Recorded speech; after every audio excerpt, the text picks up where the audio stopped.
Good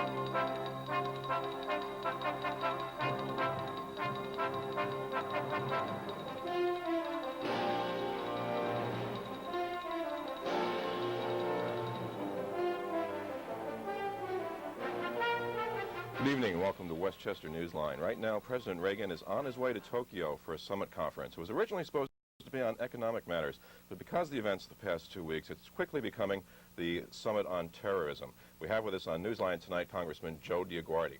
Congressman, maybe you can tell us about the mood in Washington. What's going on? Are we at war with Libya? Well, nice to be here again, Kevin, first. Thank you. Well, I guess you can say we are at war with Libya, but I don't look at this as a confrontation between the United States and Libya. I believe this is a confrontation between terrorism and the civilized world. And we've got to do a better job in getting our allies to understand that.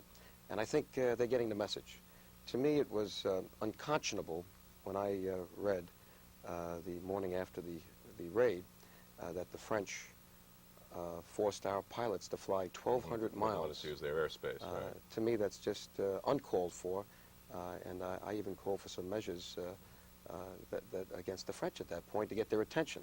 I think we've got to put money secondary to people. We realize it's not easy to unwind the economic ties that these allies have with Libya, but the issue is wanton disregard for life.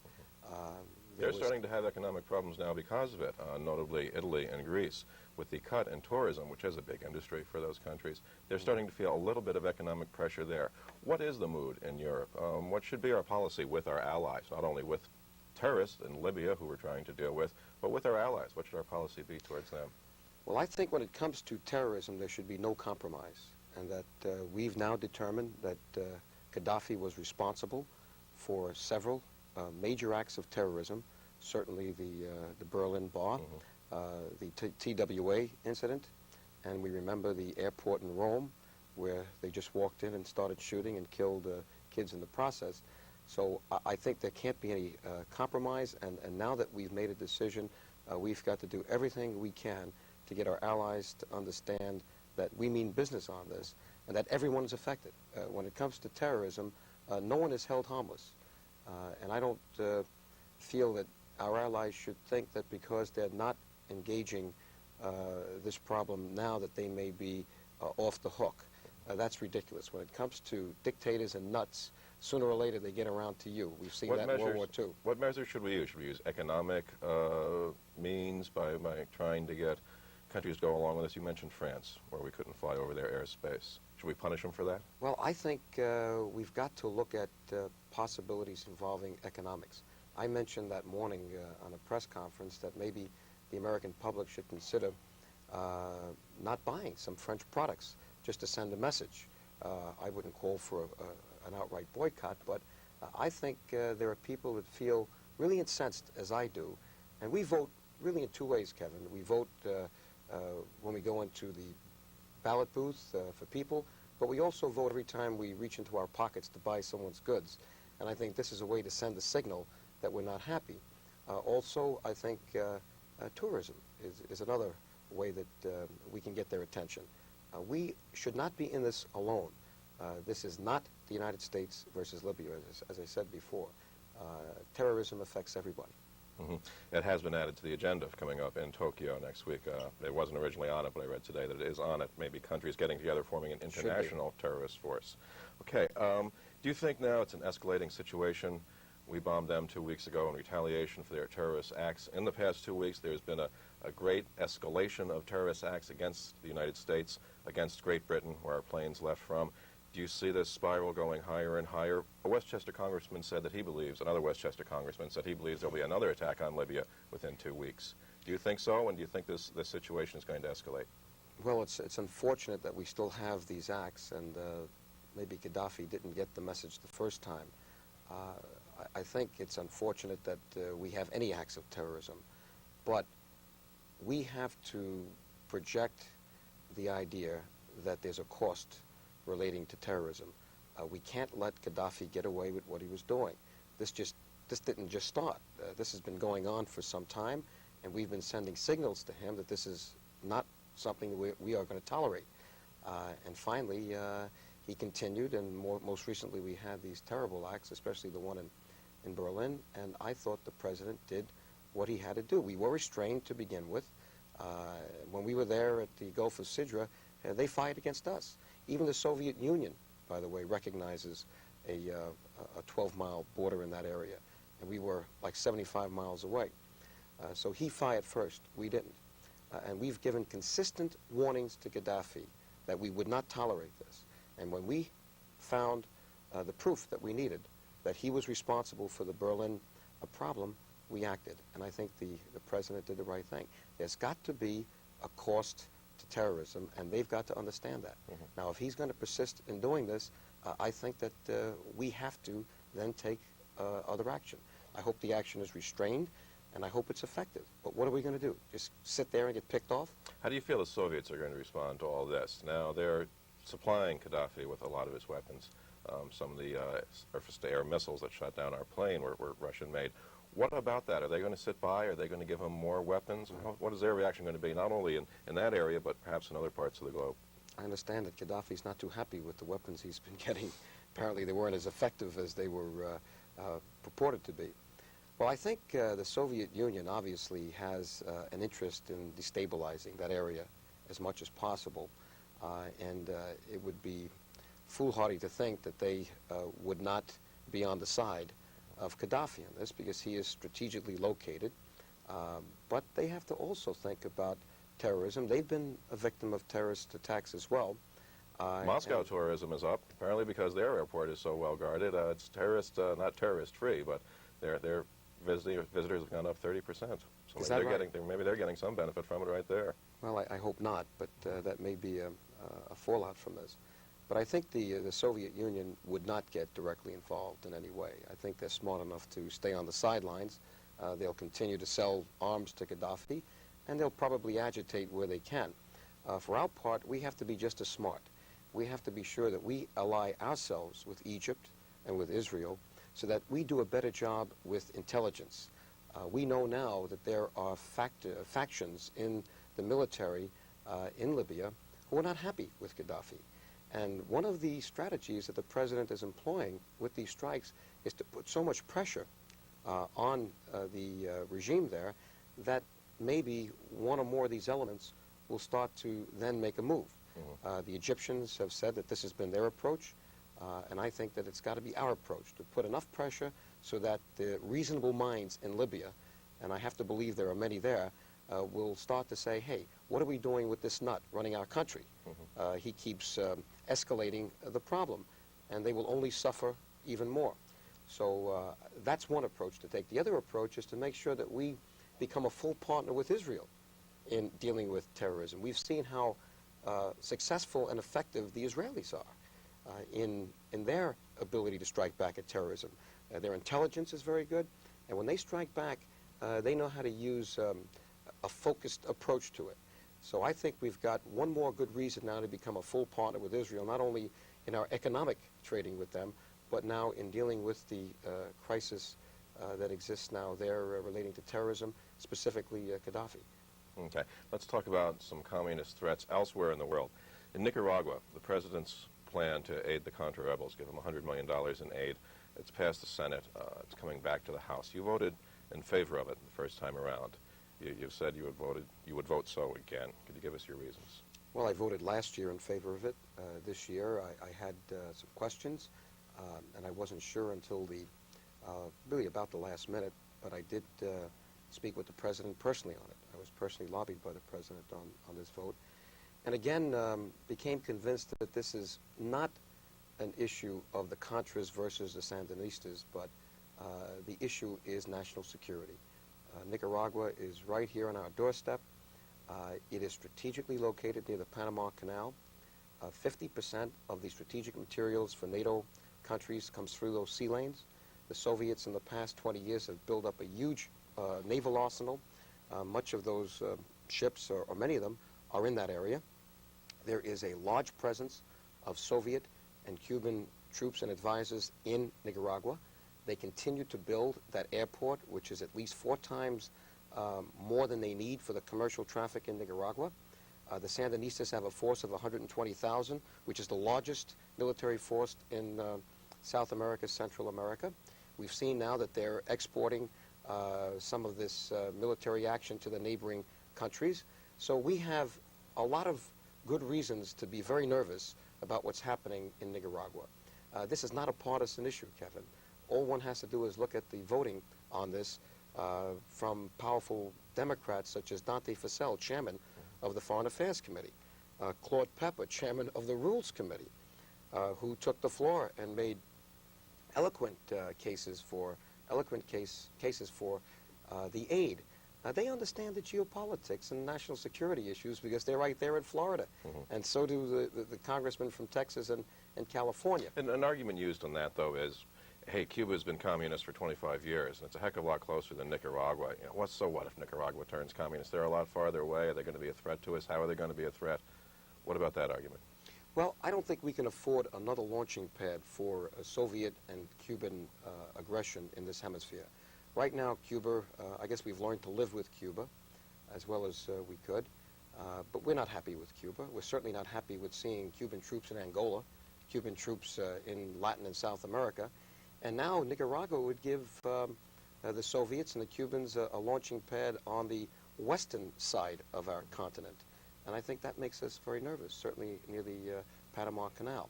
The key is, do we let it keep going? Do we allow Ortega to consolidate his power, or do we do something now? I voted on the side that we should not allow Ortega to consolidate his power.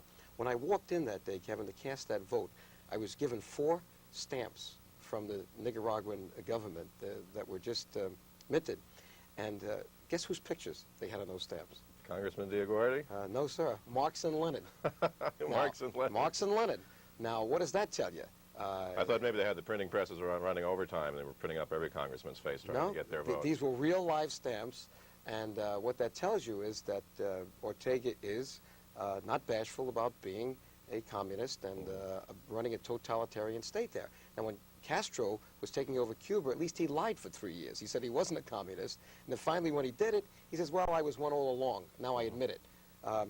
Ortega makes no bones about it. If he is that open and he makes no bones about it, and he's in power, are the people supporting him? Is that the government they want? Well, that's the issue. And I said that when the vote came up, and in all my discussions, I said, hey, the issue here is, do we have a freely elected, a representative government in Nicaragua? If Ortega will allow an election process that we can monitor, that maybe the UN can monitor, and he gets elected, I say give the $100 million to Nicaragua for economic aid. Because you know what the problems really are in Central and South America? They're not political and military problems, they're economic problems. Nicaragua is where it is because it had first an economic problem. And this should teach us a lesson, that we've got to do some strategic thinking about all those countries in that area and do things now to help them stabilize those economies so we don't have to react later on to a problem as we now have in Nicaragua. And yet, I sometimes wonder whether we're thinking straight. I sat there last summer as a congressman micromanaging the farm economy and setting price limits or price supports on sugar, corn, soybean, and I said, what am I doing this? I thought I joined the board of directors of government. But you know what we did? We raised the price of sugar to 20 cents a pound to protect certain farmers. Now, that may be a good idea, but we are depriving countries like Nicaragua and others from exporting the only thing they know how to grow, and that's sugar. Right. And these countries owe us money. Now, does it make sense? They can sell it to us for 5 cents. We've just raised our own prices to 20, and sooner or later, their economies are not going to be that good because we're doing that, and then we've got to go back in and then take a harder dose of medicine. Okay, when we come back, we're going to go to a quick spot here, Congressman. When we come back, we're going to be talking about the economy in the U.S. I know it's a subject dear to your heart, being one of three certified public accountants in the Congress. One of 4? They elected another one? No, he was there. Oh, okay. Stay with us on Westchester Newsline. We're going to be right back after these messages.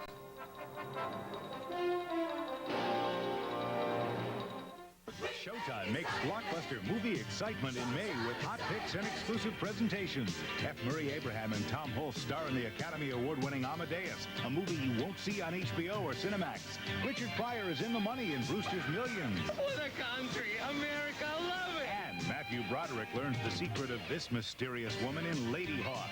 Over 50 movies and much more on Showtime in May.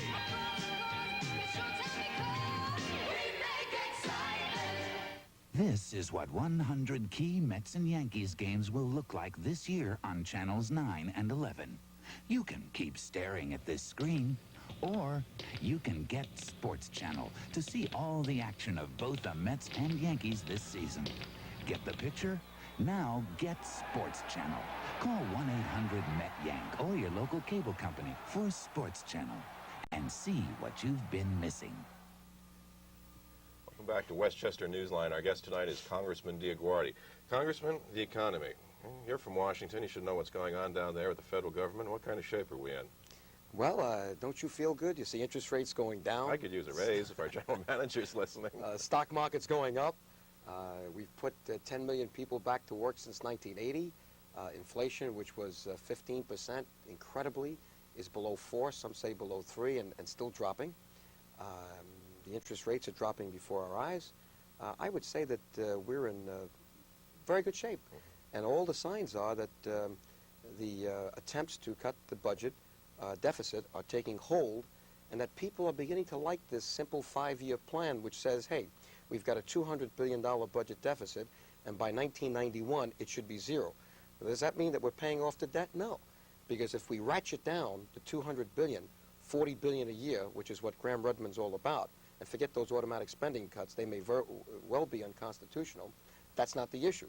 The issue is the public now believes we're going to get our act together and eliminate the deficit. And as I said, that doesn't mean we're paying off the debt, because next year we're going to add $160 billion to the debt, year after 120. We're heading for a $3 trillion debt anyway. Will cuts be enough to get the deficit under control? I think there'll be enough if we can do a better job in identifying mismanagement, waste, and inefficiency in government. We've seen the Grace Commission. We've seen more recently the Packet Commission, the President's Blue Ribbon Commission on Defense Management. And again, we see these many common sense examples as to what we have to do to save money. Just take the military, a $300 billion budget. And by the way, I'm on record as being against any increase in that military budget. I've seen too much waste on my committee assignments to be giving more money to the military. I think that they've got to understand. Would you freeze the level where it's at right now? Yes, freeze it at the 300, perhaps with some small inflation adjustment. But we have got to get under those numbers. And when you talk about a $300 billion budget, I think there's plenty of room for improvement. Some of the things that we saw in the Packet Commission were, let's get rid of this inter-service rivalry. Why is it that when the Army needs a helicopter and the Navy needs a helicopter, they start separately with separate research programs, and they don't get together? I mean, that's ridiculous. We've got to stop the turf wars there and the inter-service rivalry and many other things. Can that be done now? You're a certified public accountant. Can you go into some crusty old Air Force general who's been in there for 20, 30 years, and he's a brigadier general, and Congressman Joe DioGuardi comes in and says, now, wait a minute, we've got to balance your books. And he said, I've been fighting with the Navy over helicopters and aircraft carriers and things like that for years. I mean, realistically, are they going to listen, or would you have to do something more on the scope of a commission to investigate it, or how would you go about it? Well, we've had the commissions, and the Packet Commission, I think, has given us the information we need. The reason it's going to work, Kevin, is that we're not going to give them the money. And when they don't have the money, they begin to realize that they have to look within to see how they're managing what they have so that they get the money they need for the weapon systems that we need. Don't get me wrong, I'm for a strong defense. I'm not for a spendthrift defense. And I've seen too many examples of spendthrift spending. Take recently NASA. NASA was supposed to be the paragon, the model of programs from a scientific point of view and a financial management point of view. If you read the New York Times last week, you must be as shocked as I am to find out that we wasted at least $3.5 billion in 7 years, according to the 250 audits conducted that are now being made public. Now that we've had the disaster of losing 7 astronauts. Okay. That's ridiculous. Excuse me for interrupting. I want to go to our phone call here, give one of our viewers a chance. Go ahead. You're on Westchester Newsline with Congressman DioGuardi. Hello, sir. I am concerned after the Libyan bombing that the U.S. Congress is essentially abdicating its responsibility to declare war on foreign governments. Giving it to the president, you mean? Yes. Giving that responsibility to the president. And it doesn't really matter whether it's the Republican president and the Democratic Congress or the other way around. The important point is that somehow the president, every president since Johnson seems to say, look, national security demands we can't discuss it, and then suddenly you are confronted with it, and you all become very patriotic and agree with the president. The point is, however, the precise action the president takes is the one that the Constitution says the Congress should debate and then authorize. Okay, this is a good point. Does the president have the authority under the War Powers Act to do this, to go in? Can he do it again, or is he perhaps usurping some of the power that wasn't placed there by the Constitution? How do you feel? Well, I think if he doesn't have that authority, then why did the senators who were briefed prior to that time not step in and blow the whistle? It would seem to me that in a case like this, it was acknowledged that he did have the authority to act, and that this was not an act of war, but a response that was deserved for the terrorism that was foisted upon civilians. There were many senators in key positions briefed about this, including Senator Byrd and others, and they apparently did not take any action to stop the president or to question him doing this.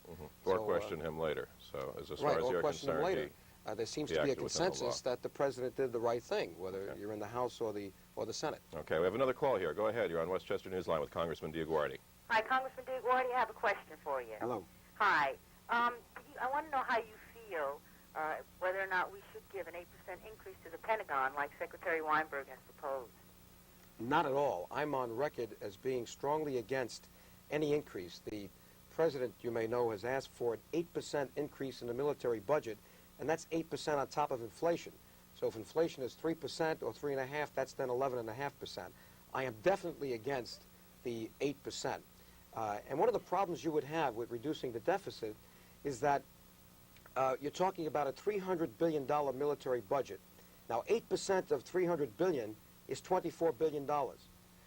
When you consider that under Graham-Rudman, Social Security cannot be touched, the COLAs cannot be touched, Social Security, and that's the way it should be, and that the interest on the national debt cannot be adjusted, except if interest rates come down, and I think that's happening, and 10 programs for the poor cannot be touched. All you're left with on the domestic side is $150 billion. Now, if you're going to raise $300 billion by 8%, you're going to have to reduce 150 by 16%. You don't have to be a CPA to figure that one out. And that's a formula for disaster. We cannot emasculate domestic programs. So I'm on record as being against any increase in the military budget, because I think there's enough fat there that we can find the money we need to do what we have to do to be strong. And in the meantime, let's at least freeze these domestic programs and in some cases increase them, like for the homeless. I'm the House sponsor, H.R. 3070, on the homeless bill. So I think we've got to make qualitative judgments on programs that we need, and we've got to get under these numbers. It's not enough just to say that we're going to cut programs. We've got to find the waste. And automatic spending cuts, I don't think will become an issue, because there's not a congressman or a senator that I've met that would be happy to see any automatic spending cuts. We've got to do our job, and if we do our job and find $40 billion a year, the automatic spending cuts do not come into play, and I think that will happen. Okay, 235-5821 is our number here. We have another call. Go ahead. You're on Westchester Newsline with Congressman DioGuardi. Yes, go ahead. You there? Well, we must have lost that. If anyone else wants to call, 235-5821. David Stockman is out with a new book. Here it has a big advance order, and he's been on all the morning news programs, and you told me before we went on the air that you hadn't read it. What do you think of the essence of it? That The Triumph of Politics is the title, Why the Reagan Revolution Failed. I think it's fashionable to write books. I may have to start writing my own pretty soon. An accountant's view inside Congress, something like that. Well, I think it's certainly his right to write the book. He was a respected member of the president's cabinet, a very smart individual. I didn't agree with his conclusion that the only way out was to raise taxes. Right. And in fact, I'm surprised at someone of that caliber coming to that conclusion after witnessing the waste there is in government. I think common sense would say, how can I bring new revenues into a system that's already wasting a lot of the revenues that are there? What that does is take the pressure off the ability to find that waste, and it's back to business as usual. So that's the one big area where I disagree with Dave Stockman. I don't hold it against him for writing the book. As I say, it was his right. It's a shame that he had some personality conflicts, and I can't tell you whose problem that was. I didn't know Dave, Okay. but from what I've heard, he was a very smart individual and did a good job. I just think he was misguided in talking about tax increases when he knew that there was a lot of waste that we could get to. The other thing he should have spent more time on is changing the accounting systems. The GAO has pointed out that we have 427 different accounting systems in government. How can we account for anything with that kind of confusion? Would you like to have his job, David Stockman's? I'd like where I am. Okay. We have another call on the line. Go ahead. You're on Westchester Newsline. Thank you very much. As far as the recent attack on Libya, I personally support it, but I was wondering if maybe possibly another attack could lead to some type of confrontation with the USSR, and if it would, what other means will we have in order to defend American lives at home and abroad? Well, good question. I don't think that we would ever do anything that would lead to a confrontation with the USSR. I don't think that that would happen. But would we have another attack? I think it depends on what Mr. Gaddafi now does. I think that the president is going to be very restrained before we have another attack of any kind on Libya.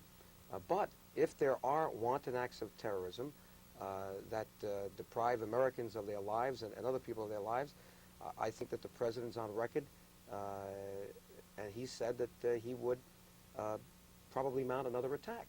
And right now, I think public opinion is on his side.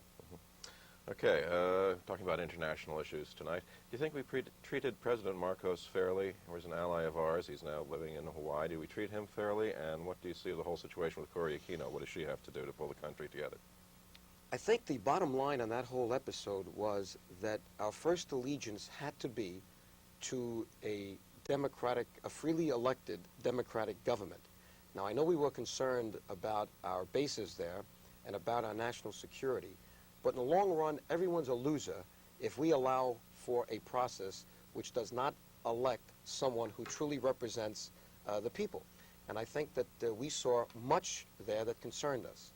Senator Lugar came back and reported on many transgressions during the voting process, and I think that what happened was the right thing. I think Cory Aquino was the choice of the people. I think Marcos, as subsequent events have proven, that he was doing things that were not as good as we'd like to have seen them. Should he be forced to give some money back if, in fact, he has taken money from his country? Definitely. I think what's happening right now is right. I think that we've got to look to see whether or not the aid that we gave the Philippines somehow ended up in his pockets, in Swiss bank accounts. If these accounts are true, and I know there are investigations going on right now, that money should be repatriated back to the Philippine people, where it belongs. Now, I hope we don't get overzealous and deprive Mr. Marcos of what is his, but we've seen many indications now in the press, and I know there's a congressional investigation on this, that there is wealth that traces itself back to the Philippine people and not Mr. Marcos's family. Okay.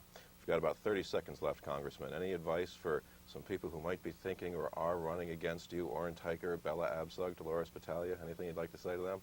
Well, I just hope that they get their act together soon, because I'm anxious to find out who I'm going to be running against, so we can start an intelligent debate on the many issues affecting the people in Westchester County. Okay, we'll be talking to you again, and thanks again for coming to Westchester Newsline today. Thank you, Kevin. Okay, from all of us here at Cable 3 News, thank you for joining us on Westchester Newsline. I'm Kevin McCabe. We'll see you next week.